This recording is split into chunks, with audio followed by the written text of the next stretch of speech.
আমি যখন অন্যের বাচ্চাকে কোলে নিই,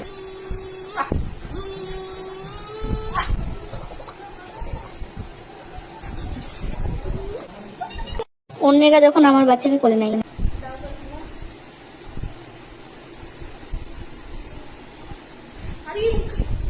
গালে চুমু খাইতেও হাতেও চুমু খেতে হয় না, হাতটা মুখে দিবি না আবার। আরে চুমতে কেউ বাচ্চাদের চুমু খায় মুখের মধ্যে? ছি ছি, বাচ্চাদের মুখে জানিস না জীবাণু ঢুকে যাবে সব।